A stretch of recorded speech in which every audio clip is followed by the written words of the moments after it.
Roh Kudus di tengah-tengah kami. You are omnipresent. Kuasai kami. Engkau berdaulat dalam kehidupan kami. Nyatakan rancangan-Mu Tuhan. Nyatakan kasih-Mu.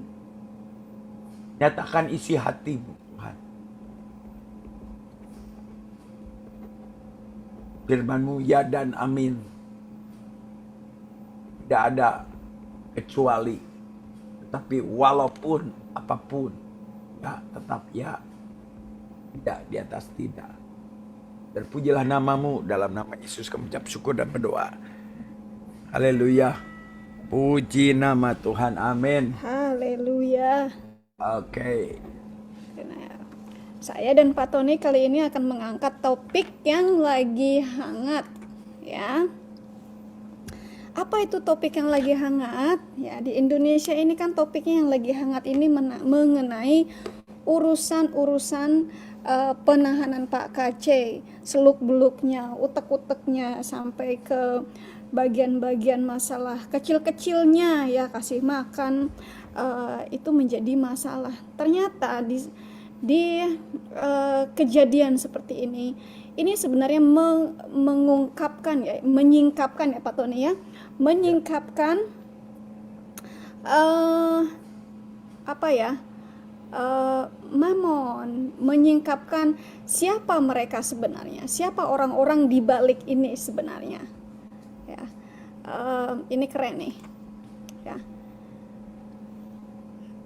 Saya dan Pak Tony sering bincang-bincang masalah per-YouTuber, bagaimana ini, bagaimana itu, dan kita melihat beberapa hal, ya, ketidakberesan, pengaruh dari sini, pengaruh dari sana, pengaruh dari power, ya, pengaruh dari popularitas, ya, dari situ, dari popularitas, pengaruh duit, money, ya, seperti Pak Tony selalu bilang, murtadin itu kalau dipersekusi pasti kuat, tapi kalau udah dikipas-kipas dolar biasanya langsung telap, ya Pak Tony. Enggak juga Langsung sih. Goyang kiri, goyang kanan biasanya. goyang kiri, goyang kanan. Jadi ini yang sedang dan akan kita bahas, ya. Seperti di 1 Timotius 6:10 dikatakan, the love of money is the root of evil. Bukan money the root of evil, ya. Nggak ada salahnya dengan duit. Kita butuh duit untuk hidup. Kita butuh duit untuk memberkati ministry-ministry yang lain. Kita butuh duit untuk kasih makan orang.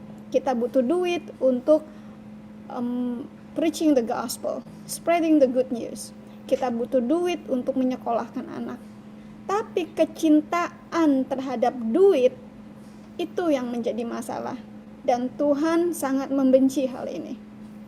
Ya, the love of money is the root of all evils, ya. Mungkin bisa dibantu Pak moderator untuk bukakan 1 Timotius 6 ayatnya yang ke-10. Tunggu, saya nyari ininya dulu nih. Bu Maya, mohon bantuannya Bu Maya. 1 Timotius 6 ayatnya yang ke-10. Karena 1 Timotius 6 ayat 10, karena akar segala kejahatan ialah cinta uang. Sebab oleh memburu uanglah beberapa orang yang telah menyimpang dari iman dan menyiksa dirinya dengan berbagai-bagai duka. Oke, hold on right there, ya. Jangan kemana-mana dulu, ya. Akar segala, ya, bukan sebagian kejahatan, tapi segala. Kalau di Inggrisnya itu all, the root of all, ya, semuanya, segalanya ialah cinta uang. Bukan uangnya aja, ada yang dipotong cintanya, ya, jangan. Firman Tuhan jangan dipotong-potong, tapi firman Tuhan harus dibacakan seluruhnya. Karena akar segala kejahatan ialah cinta uang, apapun alasannya. cinta uang. Kalau di hatinya, di kepalanya udah duit, duit, duit, terus pokoknya duit, pokoknya duit, pokoknya duit, ya. Sebab oleh memburu uanglah beberapa orang telah menyimpang dari iman dan menyiksa dirinya dengan berbagai-bagai duka. Berburu uang. Berburu uang dengan apa? Dengan YouTube, dengan berbagai macam cara, dengan popularitas, dengan targeting. Pokoknya duit nih, pokoknya harus duit. Duit, duit, ngumpulin duit. Ya. Silakan Pak Tony, dari sini saya serahkan ke Pak Toninya, belum ada ya. Ya. Silakan Pak Tony. Haleluya. Oke. Ibu Linci mah nggak senang duit. Kalau saya mah senang duit. Saya senang duit Pak, tapi jangan senang duit, jangan cinta duit. Oh gitu. Oh, saya pikir Bu Linci Iya. senang uang.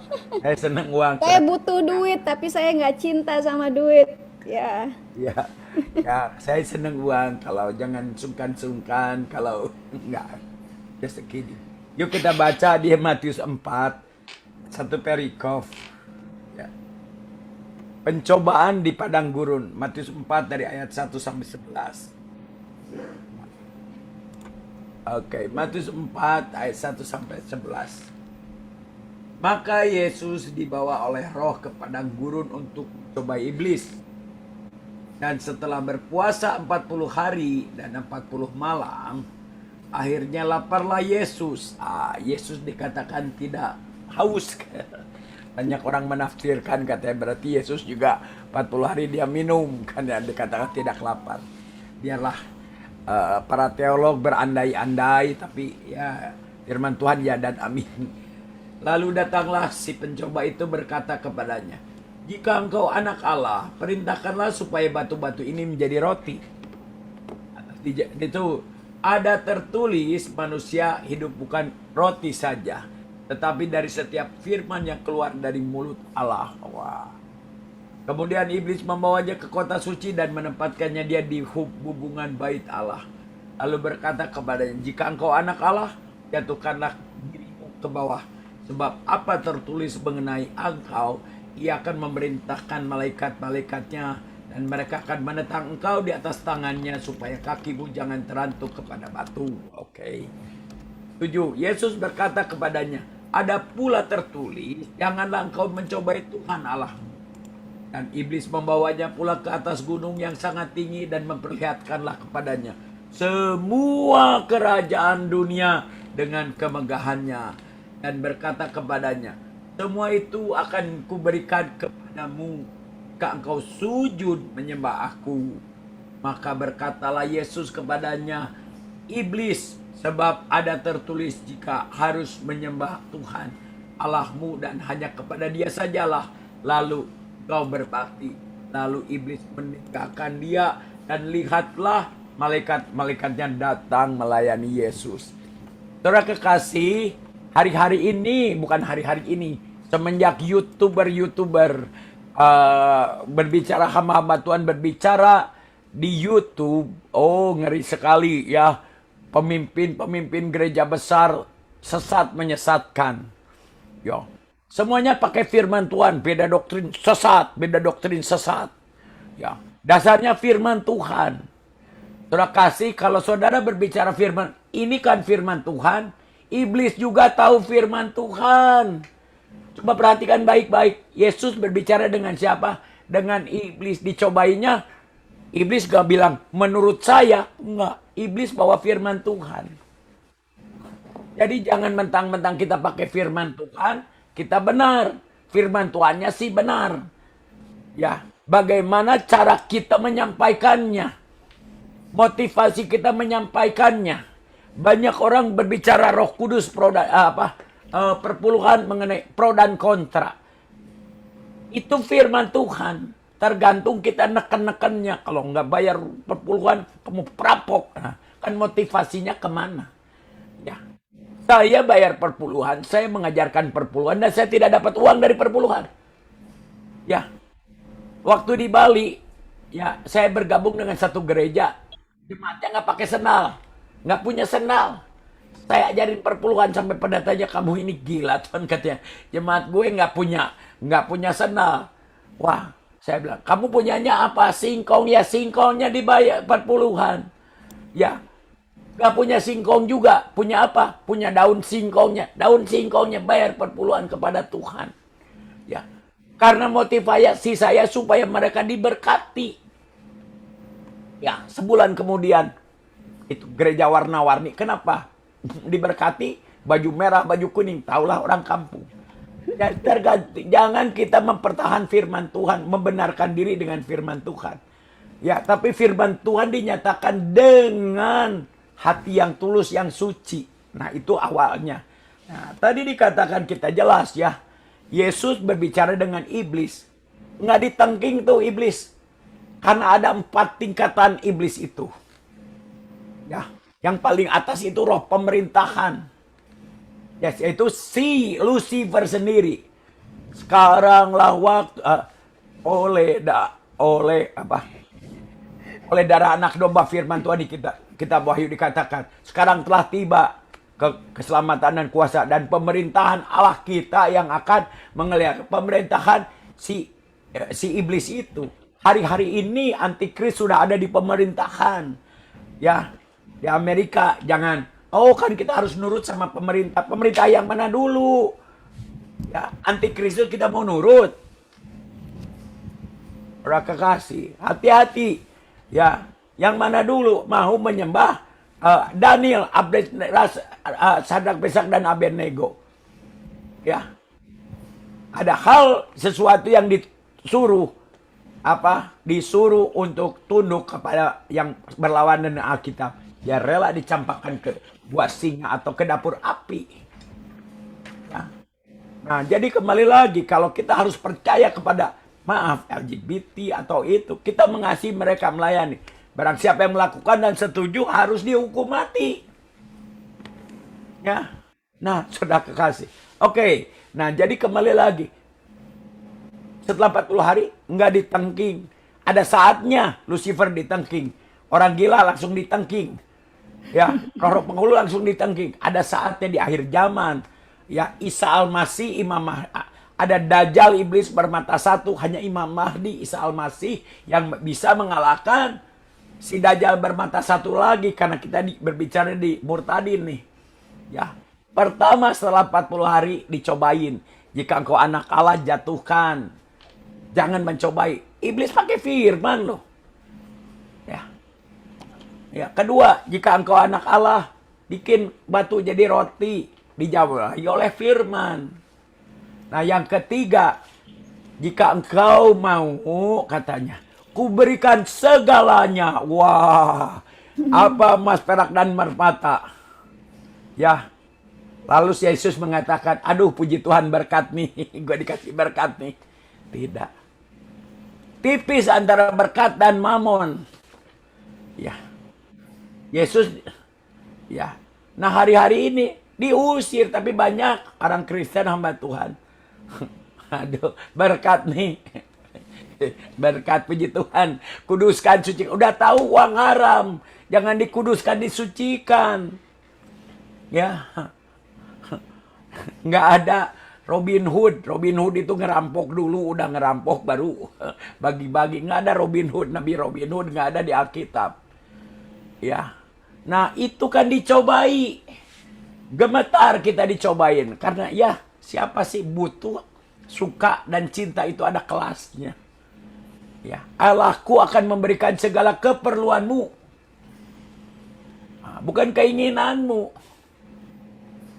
Nah, jadi kembali lagi konotasi berkat itu di mana? Satu hari ada orang, jemaat saya dulu, long time ago, berdoa. Pastor, saya dapat Kang tahu nih, bisnis. Ya, disuruh beli apalah, benang apa, gulungan apa, saya juga nggak ngerti. Murah sekali. Murah. Kalau dijual pasti untung. Wow, untung kan. Puji Tuhan. Pas doa, saya nggak ngerti bisnisnya dia. Aku nggak damai. Kamu deh berdoa. Kita ini hanya konfirmasi aja. Tuhan pasti berbicara kepada kamu. Jangan cari-cari hamba Tuhan untuk konfirmasi. Kalau kita merendahkan diri, Tuhan berbicara. hamba Tuhan itu hanya konform aja.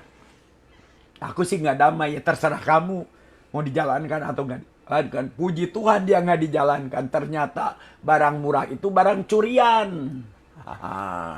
Sih, itu aja berkat. Ada lagi satu jemaat saya ngajarin, dia pindahan dari gereja, ya gereja apa namanya teologi kemakmuran, pindah ke gereja kita. Di gereja saya kan preman, copet, garong, datanglah dia. Pastor saya ajarin nih berdoa. Waduh, saya senang diajarin sama jemaat. Oh ya, ajarin dong. Saya bilang, ya. Saya senang diajarkan kalau dia lebih baik. Kalau lu juga nggak benar, jangan ngajarin gue. Kan gitu aja, simple. Nah, ya ajarin. Doanya begini nih. Tuhan berkati aku. Kalau aku sudah diberkati, aku akan jadi berkat. Oh gitu ya doanya. Puji. Bener loh, diberkatin dia. Wah, apa namanya? Rumahnya 5 tingkat, konveksi sampai dia tidur di atas konveksinya. Saking banyaknya bisnis. Tidurnya nggak diranjang, sudah kasih. Wow, salah. Hebat bener. 5 bulan kemudian saya lagi naik motor ke puncak, ke rehabilitasi saya. Hujan. Ada itu anak. Inti dia ngelihat saya. Tapi bukannya berhenti. Ini anak belagu amat nih. Mentang-mentang udah kaya, saya bilang. Ya, udah tahu dia ngelihat saya, dan saya naik motor, dia naik mobil hujan-hujan. Dia naik, saya kejar. Ini anak belagu perlu dijewer juga.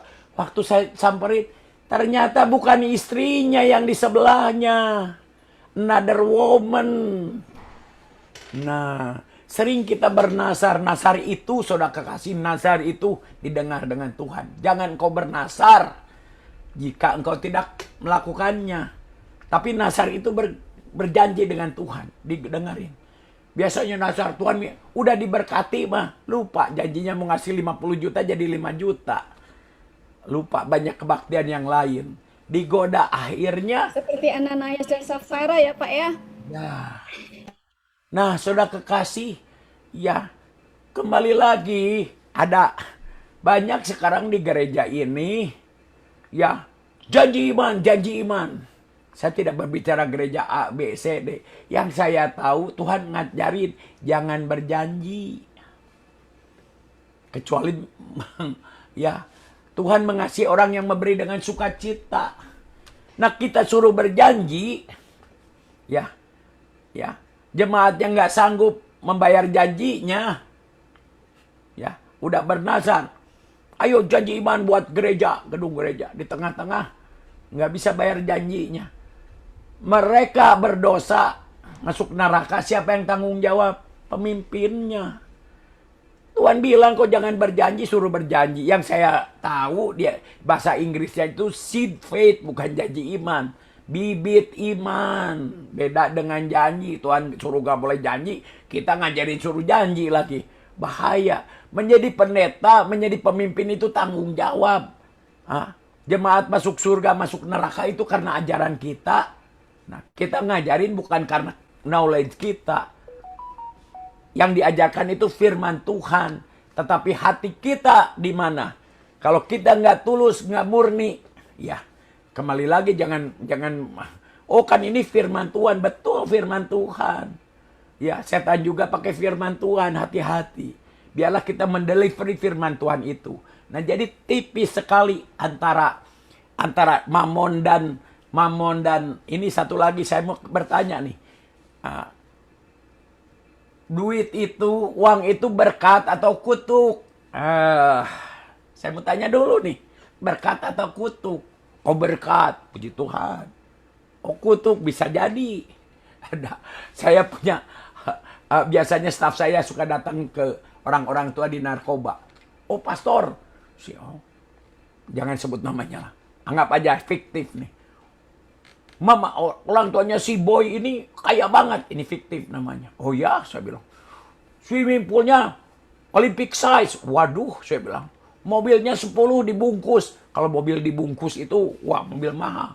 Sopanya ratusan juta, katanya. Saya ketok. Si ibunya lagi di kamar. Pas keluar dari kamar, itu staf saya yang cerita. Gemetar gini. Minum obat penenang. Oh, tante anaknya berapa? Anak saya 2, Satu di penjara, satu di rehabilitasi narkobanya Pak Tony. Oh, papanya si Boy di mana? Dicolong sama kolong wewe katanya. Oh, jadi siapa itu yang berenang di kolam renang? Itu pembantu saya yang menikmati kolam renangnya. Jadi siapa yang bawa mobilnya? Supir saya. Punya segala macam, tidak ada kebahagiaan. Kira-kira kutuk atau berkat? Nah, di dalam Yesus semuanya berkat. Penyertaan, uang kita, kehidupan kita, keluarga kita, masalah kita pun jadi berkat. Masalahnya di dalam Kristus, bukan uangnya. Di luar Kristus, wah, jadi kutuk. Itu pembicaranya. Nah, kembali lagi saudara kasih, ini berkat dan mamon itu tipis.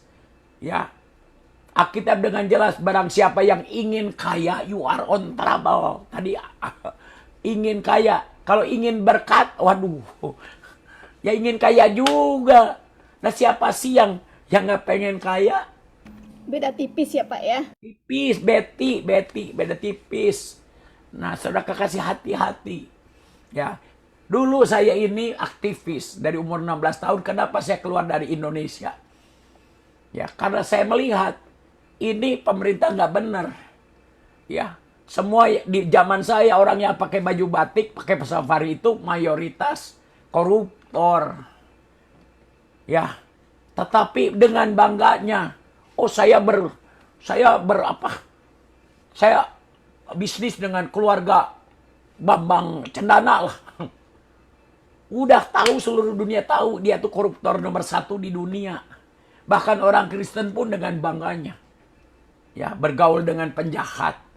Kalau salaman dengan ya presiden kita yang 32 tahun itu, dengan bangganya dipotret. Oh, kalau udah ada punya potretnya salaman dengan dia tuh, hamba Tuhan pun dengan bangga. Koruptor, saya enggak. Saya tuh alergi, saya lebih senang dengan anak tukang beca yang akhlaknya benar. Bahasa Ibraninya, I don't want to kiss anybody else, excuse my language. Ya, saya nggak mau cium-cium belakangnya orang. Ya, karena yang paling itu kata mengemis-ngemis itu nggak mau. Nah, sekarang sedang dibongkarkan semua. Ya, dengan bangganya saya bergaul. Dulu saya juga nggak tahu. Wah, teman saya kerja di Bakri tuh. Wah, supirnya aja gajinya gede banget. Supirnya. Ada teman SD-ku, supir pribadi pilot pribadi Bakri Badar. Ternyata penjahat semua sedang dibawa. Saya mah dari dulu juga udah tahu mereka itu penjahat munafik. Jadi saya malu mengaku orang Indonesia di luar negeri. Pak, where are you from? Sama Pak, saya juga malu Pak. Oh, I'm from Philippines. Bilang. Karena apa? Malu. Ya, koruptor. Hari ini saya begitu bangga walaupun sudah terlambat. Ya, Indonesia bukan tanah airku lagi, sudah tanah airmu. Ya, tetapi tanah tumpah darahku, makanya saya masih berjibaku buat orang Indonesia. Nah, sekarang sedang dibukakan kemunafikan. Ya, sebenarnya kita juga tahu lah dari dulu juga, ya pura-pura aja nggak tahu siapa mereka. Nah, saudara kekasih, di dalam nama Yesus Kristus, ya, di dalam pelayanan, saya anti korupsi. Jangan. Tapi kenyataannya, setelah teman-teman saya udah duduk di posisi pada korupsi juga. Kenapa? Ya, kita anti korupsi karena nggak ada kesempatan aja untuk korupsi. Ya, tapi kalau saudara duduk menjadi pejabat, sekali tanda tangan Honda Civic, sekali tanda tangan Mercedes-Benz, apakah saudara masih jujur? Harus diuji, semuanya harus diuji. Ya, gampang. Ada teman saya pendeta. Ton katanya. Semenjak saya benar-benar bertobat, saya tidak berzina lagi. Oh, berarti lu suka berzina dulunya ya? Iya katanya. Oh, saya udah nggak berzina lagi. Nah, terang aja bini lu nempel terus. Kamu nggak punya kredit card, kamu nggak punya duit, nggak ada kesempatan. Kalau saudara ada kesempatan untuk berlakukan dosa, karena dosa itu enak. Ya, dosa itu enak, hauce. Ya, yang haram itu enak. Nah, kalau saudara ada kesempatan untuk berzina, tetapi saudara tidak berzina, berarti itu sudah diuji. Ya, kalau saudara di depan kita nih, kita dapat dompet, nemu dompet, ada KTP-nya, uangnya 1 juta. Saudara mau apakan? Mau dikembalikan atau saudara lipat aja, lemparkan dompetnya ke jalan? Ya. Kalau saudara dapat 50 juta di dompet itu ada KTP-nya. Kuduskan Tuhan, sucikan ini berkat dalam nama Yesus. Nah, semuanya harus diuji. Makanya Tuhan memberikan kita talenta 1 ya 1. Jangan pengen 2. Itu berbicara uang loh. Talenta 2 ya 2. Karena apa? Ada orang tuh nggak kuat megang uang. Kalau talentanya 1, dia minta 2, goyang kakinya. Dan iblis itu kerjanya apa? Disuruh jadi miskin, disuruh jadi penyakit supaya kita menyangkal Yesus. Menyangkal Tuhan. Kalau kita nggak bisa dikasih duit sekalian kayak tadi firman-Nya Tuhan. Kuberikan apa yang kau mau jika engkau sujud menyembah aku. Wow, wow, wow. Mungkin kita kan nggak ke Gunung Kawi. Ya, tapi ada bos ditempel-tempel, pakai proposal dan lain sebagainya. Ya, saya nggak ngatakan semua proposal itu nggak benar, tapi motivasi kita apa? Ya, semuanya sedang dibukakan hari-hari ini. Ya, hari-hari ini satu kesaksian lagi buat saya, buat saudara. Kalau saya hanya berteori, saudara kekasih, ya, saya mau berbicara, buktikan kepada saudara. Ya, anak narkoba saya namanya Pendeta Dodi Sitopu pernah menjadi ketua harian BNN pegang 160 rehab. Mensos 180 rehab seluruh Indonesia. Dulunya di rehab narkoba. Gila sekali. Nakal sekali. Badung sekali. Pernah saya tonjok juga tuh. Ya bukan. Ya karena dia bikin kasus di rehab saya. Bukan saya lebih berani. Ya. Saya shock terapi lah. Ya. Nah, saudara kasih, hari ini jadi orang yang luar biasa. Pada saat kita ke Indonesia, saya dengan Ibu Yaya ke Indonesia. Dia cerita tuh di belakang, baru ketemu sama istriku kan. Bunda, katanya. Saya nggak pernah lupa sama si pastor. Kata. Itu Mr. X. Mr. X itu adalah partner saya membuat rehabilitasi narkoba. Dia punya 50 yayasan. Pegang 50 yayasan. Dia konglomerat, anaknya narkoba. Dia gandeng saya karena anaknya narkoba. Mungkin sekitar 80% donatur yayasan saya ada di dia. Pada saat saya meeting, saya pun udah lupa. Ada perbedaan pendapat, keluarlah money power-nya. Ya, money power-nya keluar, saya udah lupa. Tapi anak-anak ada di situ. Keluar lu, gua nggak butuh duit lu. Saya tengking. Itu katanya si Mr. X ditengking sama si pastor. Kaget. Kenapa? Bukan saya tidak tahu berterima kasih. Ya, dia seorang Tionghoa, saya orang pribumi. Ya, saya tahu kita begitu dia menghormati saya pun tahu orang baik kok, masa saya nggak tahu diri. Tapi jangan mentang-mentang lu punya duit, apalagi urusannya dengan Tuhan, pakai money power, itu namanya integritas.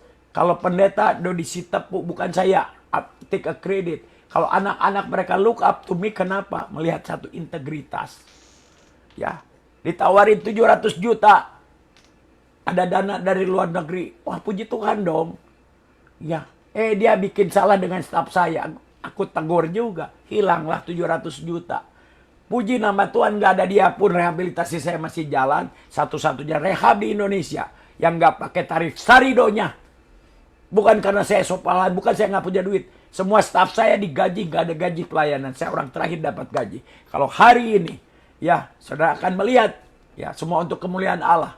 Patricia Yoon, tuh, narkoba, anak wanita narkoba, ya, berbicara di DPR di Korea, narkoba.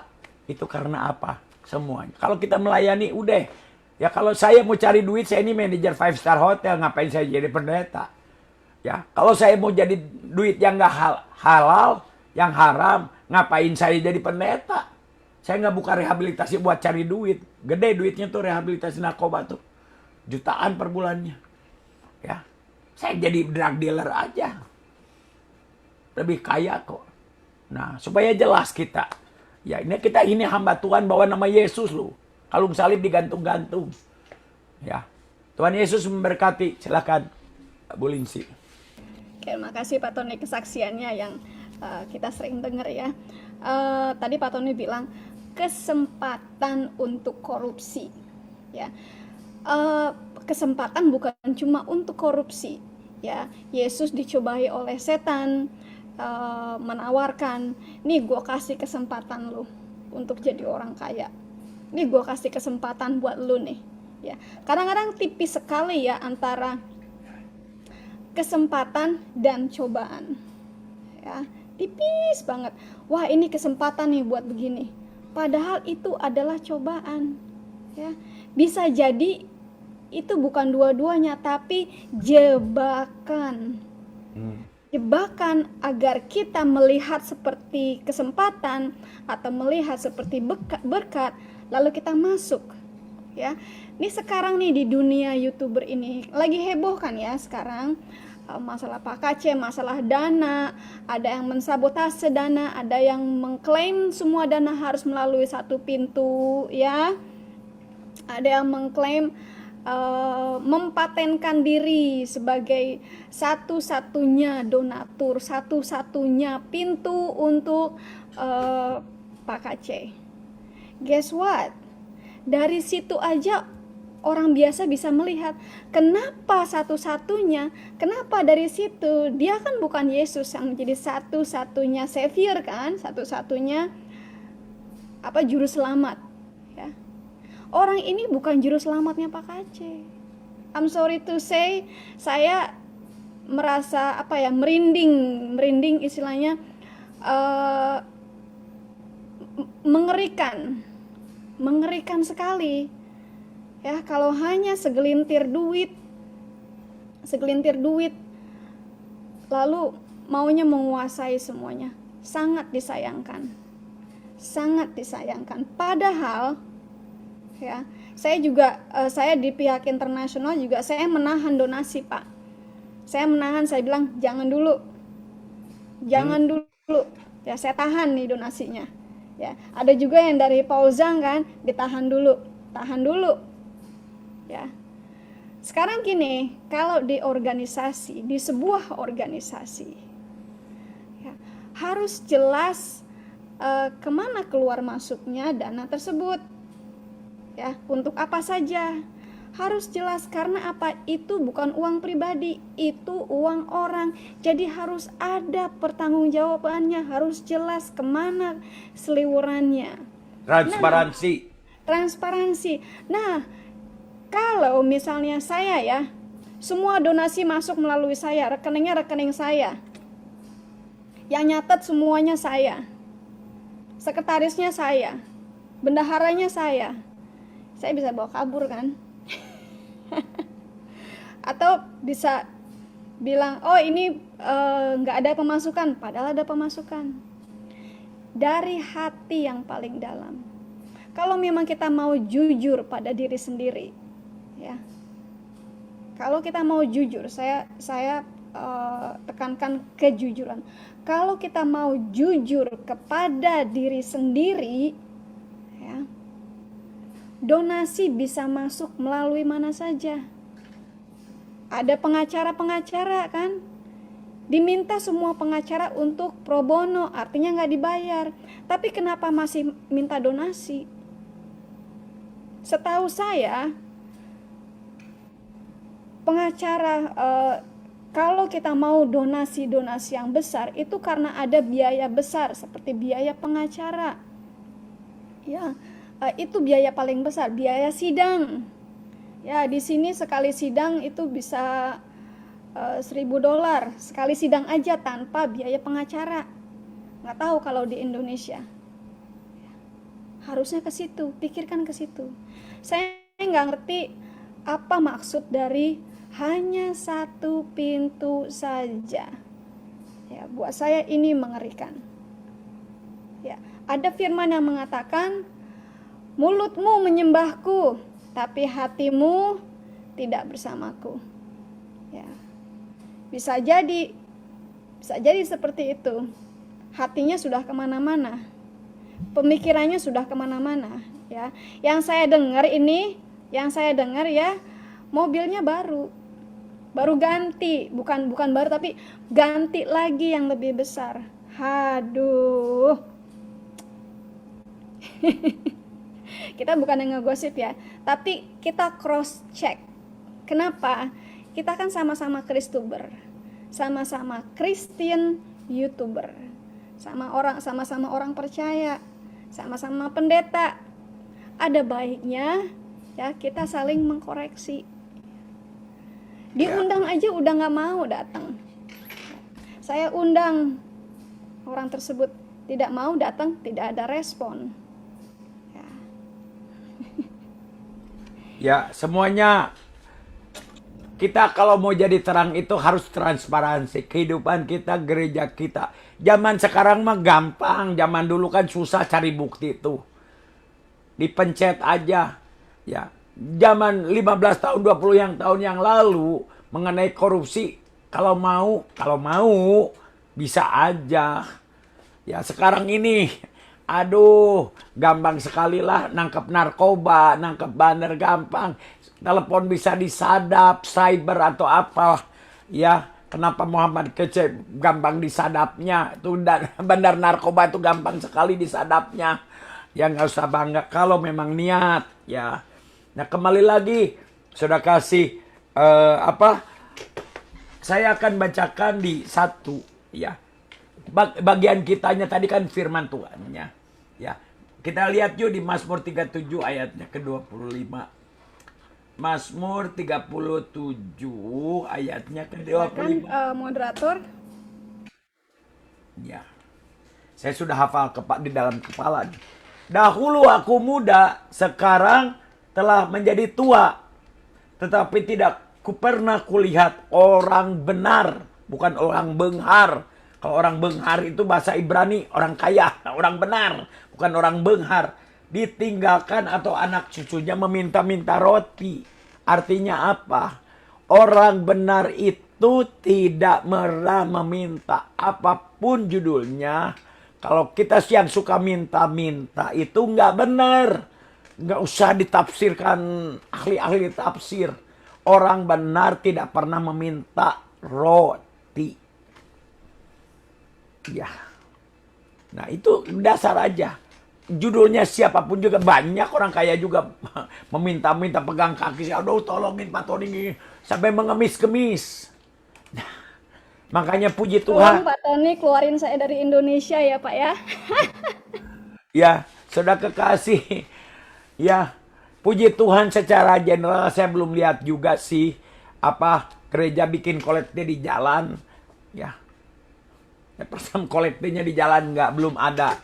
Tapi mari kita orang benar. Ya, judulnya kan orang sekarang ini lagi dibukain semuanya.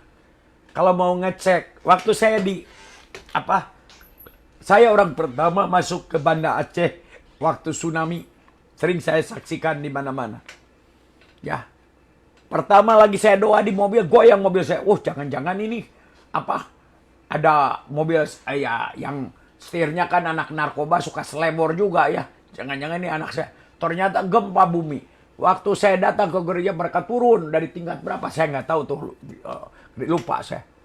Gempa. Wah gempa besar. Ini mau ibadah nggak? Hanya sepertiga yang datang takut gempa susulan. Waktu gempa, perut saya mules. Dan saya tahu biasanya Roh Kudus. Bukan diare. Ya, kalau kita di dalam roh biasanya Roh Kudus itu ke perut saya. Itu tanda yang di saya. Oke, pergi ke Aceh. Kita orang pertama datang ke Aceh. Dunia belum tahu. Ya, saya bawa foto. Tahun itu belum ada cellphone yang bisa bawa foto. Saya balik, teman saya Pak Saragi ada di sana. Nunggu di sana. Kita orang pertama. Obor api aja di belakang. Saya kumpulkan nih hamba-hamba Tuhan. Pendeta di Medan. Ayo kita bergerak. Dunia belum tahu, kita udah tahu foto-fotonya. Ayo kita bergerak. Pak Tony, jangan emosional. Kita berdoa dulu. Berdoa dulu. Doa syafaat lagi 2 jam, 3 jam. Pas amin pada mati semua. Orang udah ketiban-tiban. Reruntuhan kok berdoa dulu. Bergerak, bukan berdoa. Itulah alasan rohani yang sebetulnya bukan rohani. Rohana. Berdoa dulu. Orang udah ketiban-tiban, kelaparan. Berdoa dulu. Pas kita amin, matilah semua. Jangan berdalih, dolak-dalik. Saya gebrak meja waktu itu, saya pergi ke kelenteng. Kalau kalian tidak bergerak, gue pergi ke kelenteng nih. Oh, pinjam kelentengnya, silahkan. Tuh orang gak kenal Yesus, duluan mereka bergerak. Gak kenal Yesus loh. Di lapangan tuh orang Buddha, paling duluan kalau soal memberi. Kasih itu action, jangan kita. Kalau kita berbicara mobil, Toyota atau Mercy, kita pikiran kita, oh pasti mobil. Kalau kita berbicara Rolex atau Seiko, oh pasti jam tangan. Kalau kita berbicara kasih, orang pikirannya Yesus. Nah, tetapi orang-orang yang mengikut Yesus, agama Kristen tidak menjadi teladan. Orang Kristen begitu, pada berdoa aja, orang udah pada mati berdoa. Hari ketiga dunia tahu semua apa yang terjadi. Datanglah donatur-donatur dari internasional. Mereka tidak percaya kepada pemerintah. Suka nggak nyampe. Datangnya kepada orang-orang Kristen. Ya, saya nggak usah katakan siapa-siapa. Dikumpulkan udah nggak percaya. Ya, setelah tahu ada dana banyak datang, banyak juga pendeta berdatangan dari seluruh Indonesia. Oh Tuhan, gerakan saya untuk apa namanya, untuk tsunami Medan. Hah? Pakai baju putih, lu kalau tergerak jangan pakai baju putih. Angkatin mayat tuh di lumpur-lumpur. Kok tergerak pakai baju putih, lu mau khotbah lu. Turut memeriahkan tsunami, saudara kasih. Nggak semuanya tentunya, tapi saya kecewa terus terang. Saya kecewa. Bukan saya curhat, itu yang terjadi di lapangan. Udah ada duit, gak pada berdoa lagi. Iya. Dijawab doanya, oh Tuhan menggerakkan saya. Datang ke Medan. Ada. Nah, jadi itu yang terjadi. Kembali lagi, saudara kekasih. Iya, ya tentu di lapangan itu juga banyak oknum-oknum. Ya, tapi kan kalau sekarang, zaman sekarang, kalau memang tadi saya berbicara konteks Lindsay, saya nggak ikutan nih di dana-dana ini ya. Kalau memang mau dicek kan sekarang transparansinya jelas. Ya, kalaupun ada apa, kalau berbicara bisnis nih, bicara bisnis, anggap aja bisnis nih. Ya, komisi itu ada. Kalau bisnis, nah kita nggak bisnis. Kalau ada yang minta komisi, urusannya dengan Tuhan. Ya. Saya bukan membelain Lindsay tahu kita berbicara kebenaran, dia sering negor saya juga sering negor Bu Lindsay. Kalau kita berbicara bukan bela-bela teman. Nah, jadi kalau mau itu saya tidak membelain. Kalaupun ada kan zaman transparan. Kalau nggak transparan, ya hidden agenda. Ada apa nih di baliknya? Nah, kalau kekristenan, ke gereja, yayasan tidak transparansi, ada apa? Ada udang di balik bakwan atau apa? Nah, saudara kasih semuanya lagi ditelanjangin deh. Bukan kita yang menelanjangin. Ya, sebelum ditelanjangin yuk kita bertobat. Ya, topeng-topeng sedang dibukakan hari ini. Ya, betul. Orang Kristen ya harus, bukan harus ya. Di Amerika mah bebas mau pakai masker nggak masker. Mau pakai vaksin nggak vaksin di Amerika. My body, my choice. Katanya. Di Indonesia kan lain lagi. Nah, boleh pakai masker, tapi jangan pakai topeng. Beda masker dengan topeng. Masker itu pelindung. Pelindung apa? Supaya virus. Kalau topeng itu pelindung kebohongan. Ya, jangan juga nginjil-nginjil nggak kelihatannya, debat-debat nggak kelihatan mukanya. Benar nggak? Namanya diganti-ganti, udah bohong. Debat lagi. Gimana kalau mau bohong debat, kita aja nggak bener, belum bener lagi. Nama aja diganti-ganti. Debat lagi berbicara kebenaran. Udah dah, sekarang ini dibukakan deh. Ya, dibukakan semua. Kemunafikan. Presiden yang paling lemah lembut, bersahaja. Ya, sopan. Waduh, saya sih udah tahu dari dulu. Sekarang orang, oh lebih jahat lagi rupanya. Ya. Sopan santun, santun. Ya, lemah lembut dan sopan santun itu bukan begitu.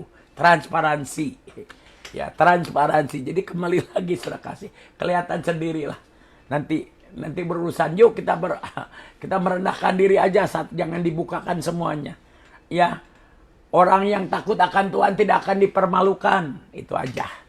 Nah, nanti Tuhan yang akan mempermalukan. Ya, ya, haleluya, silakan. Ini ada satu firman yang saya mau minta moderator untuk sharing ya. Matius 19 ayatnya yang ke-23 dan 24 ya. Mungkin ada yang bisa bantu share screen. Matius berapa? 19 ayatnya yang 23 dan 24. 23 dan 24. Matius 19 ayat 23. Yesus berkata kepada murid-muridnya, "Aku berkata kepadamu, sesungguhnya sukar sekali bagi seorang kaya untuk masuk ke dalam kerajaan surga." 24, "Sekali lagi aku berkata kepadamu, lebih mudah seekor unta masuk melalui lubang jarum daripada seorang kaya masuk ke dalam kerajaan Allah." Seorang kaya, tahan dulu firmannya ya. Aku berkata kepadamu, sesungguhnya sukar bagi mereka, sukar sekali bagi seorang kaya untuk masuk ke dalam kerajaan surga. Sukar. Kenapa sukar buat orang kaya? Takut kehilangan ini, takut kehilangan itu, ya, ada ketakutan di situ. Sekali lagi aku berkata, berarti ulangi lagi. Sesungguhnya sukar sekali bagi seorang kaya untuk masuk ke dalam kerajaan surga. Lebih mudah onta masuk ke lubang jarum.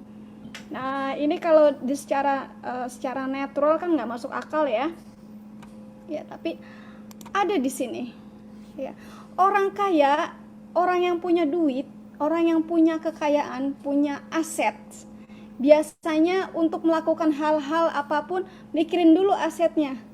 Ya, ini gue bakal rugi atau bakal bangkrut nih, atau bakal untung nih.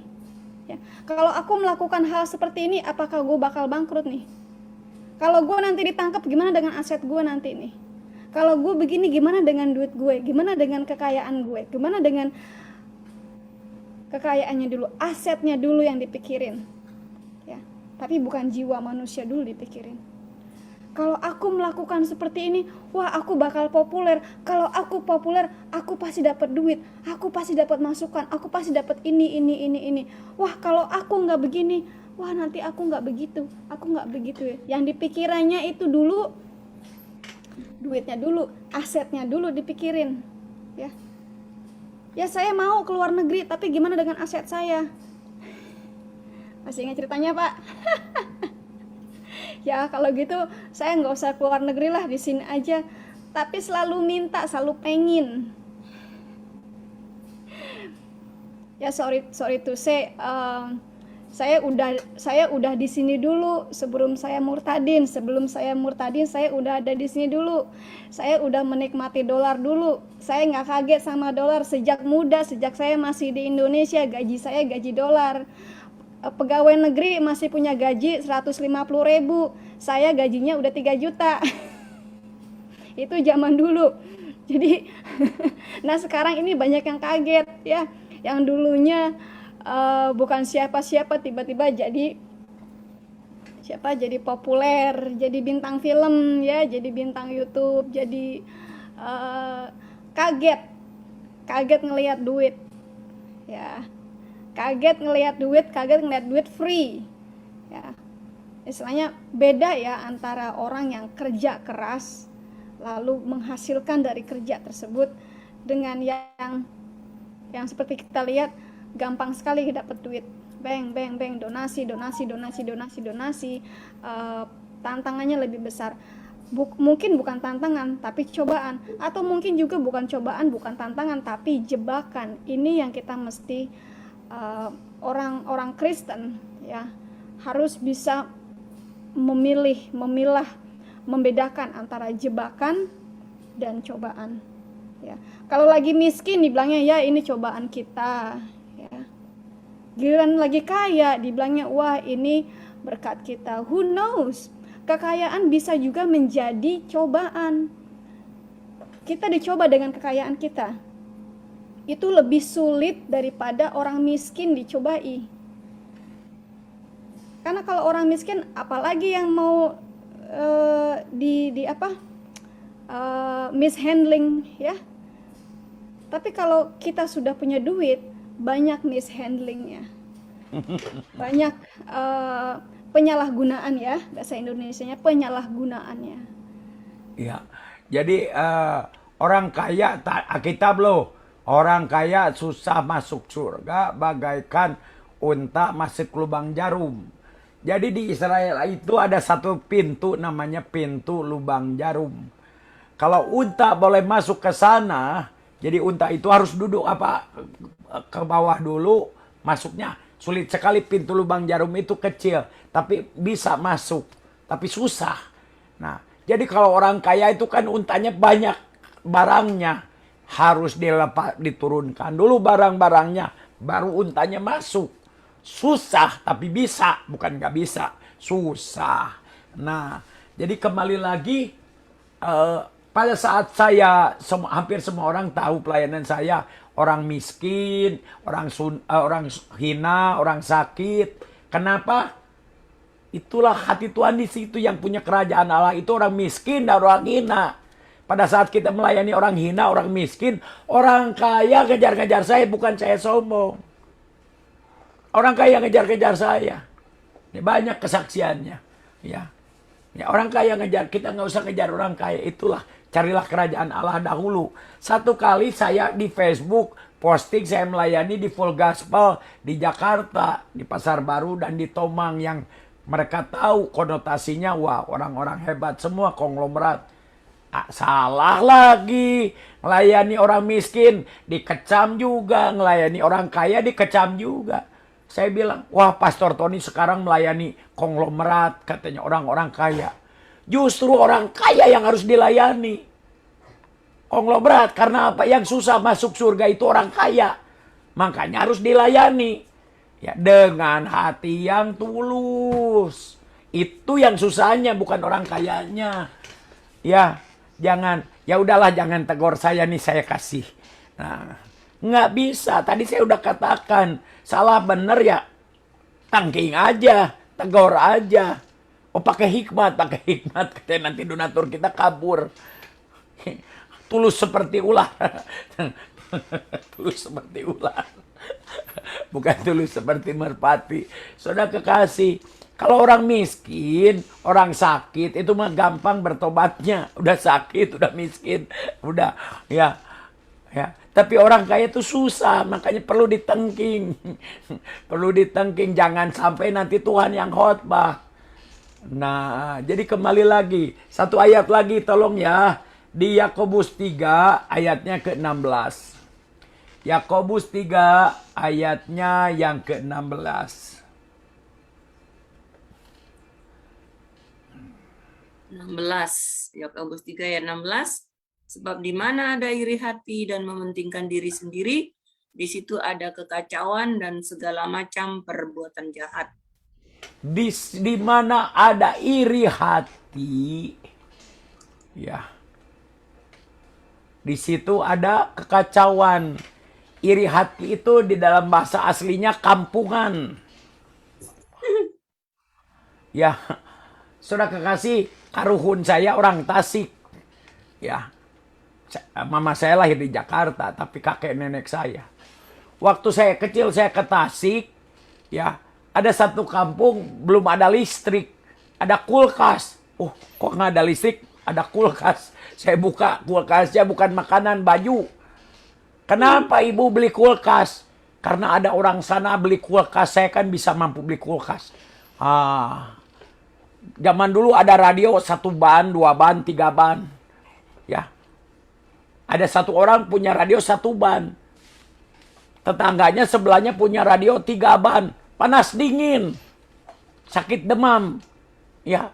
Bukan karena apa? Karena iri. Tetangganya punya hal yang lebih bagus. Ada lagi nenek-nenek, kakek-kakek beli motor trail waktu itu. Saya dulu pembalap motor trail. Waduh, saya bilang, nenek-nenek, saya pikir dia punya anak. Nggak punya anak. Ngapain nenek-nenek kakek-kakek beli motor trail? Dia panggil orang tiap pagi, dibawa ke depan, dipanasin di luar. Sore-sore dibawa lagi ke rumahnya.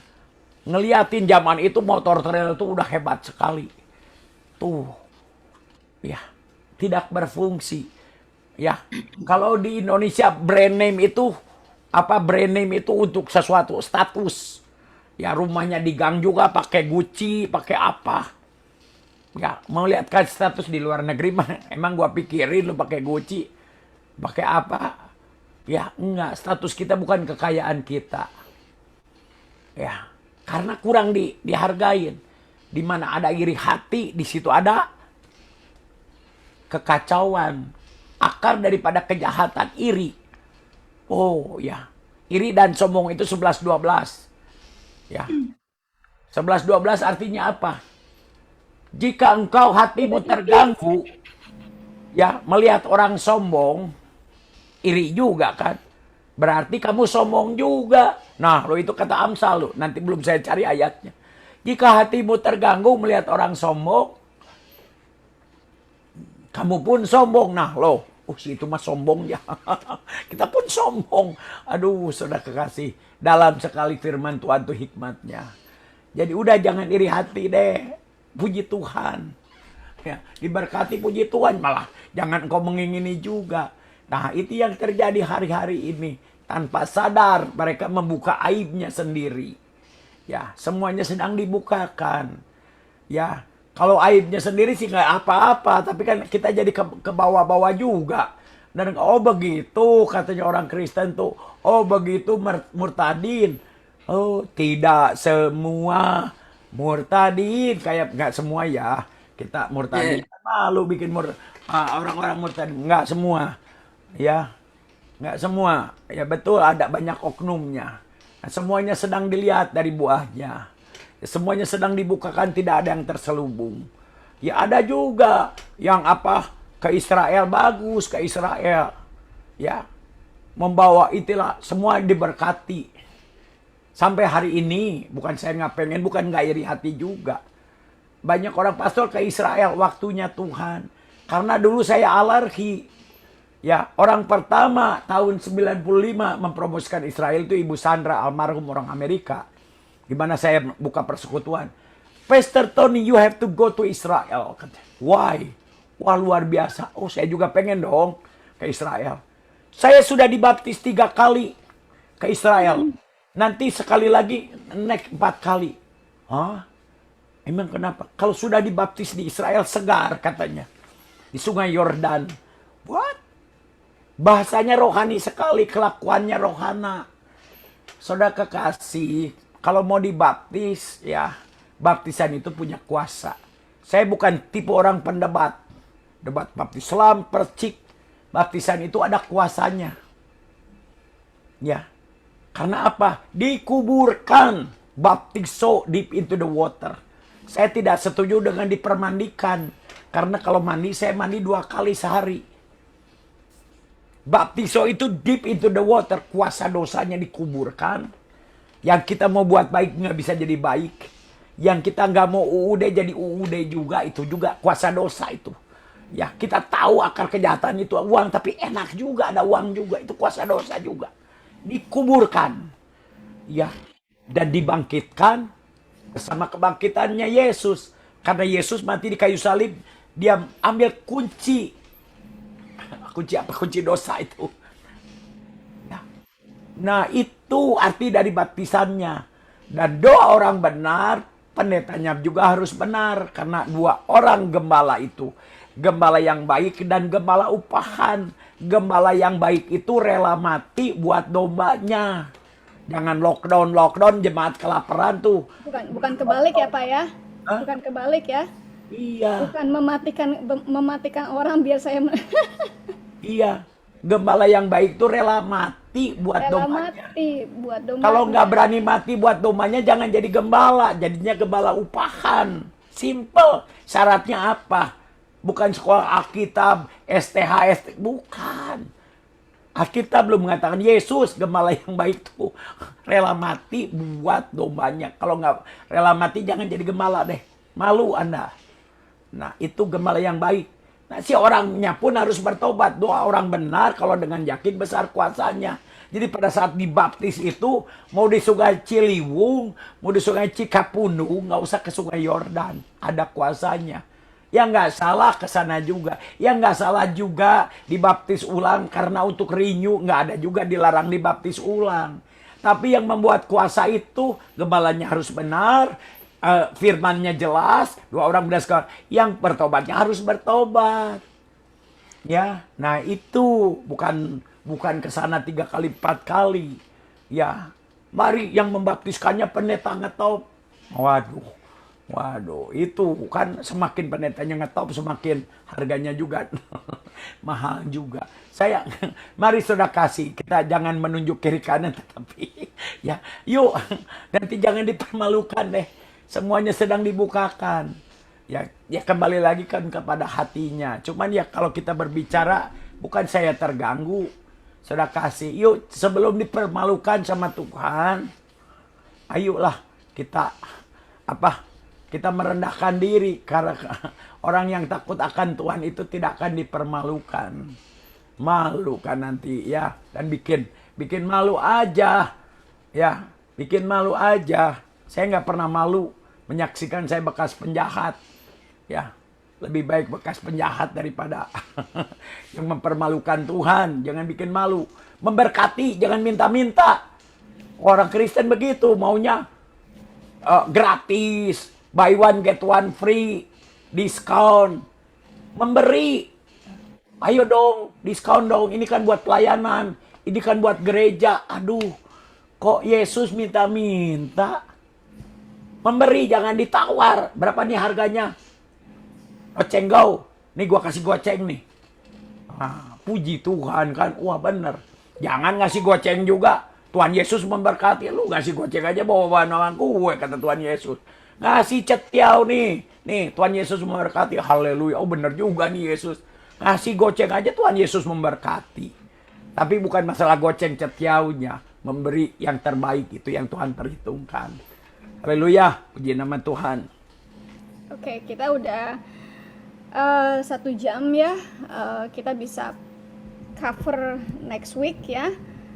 Kita akan tutup aja Pak Tony, biarkan saya berdoa untuk teman-teman ya. Ya Bapakku yang di sorga, terima kasih atas kesempatan yang Engkau berikan kepada kami untuk menyingkapkan kebenaran dan ketidakbenaran, righteous and unrighteous. Bapakku yang di sorga, terima kasih. Teruskanlah Tuhan, Engkau urapi Pak Tony dan urapi juga kawan-kawan yang ada di sini Tuhan. Bantulah kami Tuhan, agar kami mengkoreksi diri sendiri.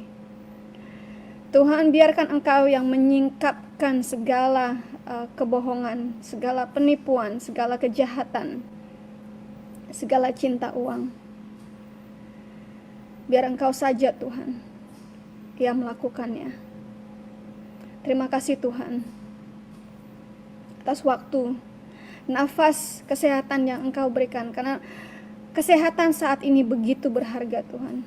Di saat banyak orang tergeletak di kiri dan kanan kami Tuhan.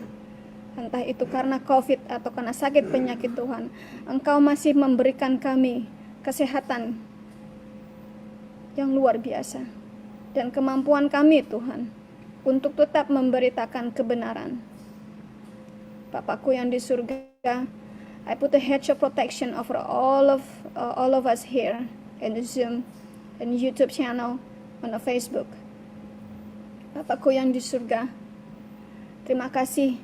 Saya tutup bungkus acara ini dengan darah Kristus, juga kawan-kawan kami yang ada di Zoom yang mengikuti semua acara ini. Dalam nama Yesus kami berikan kepadamu. Amin. Mau ditutup dengan lagu Pak Tony?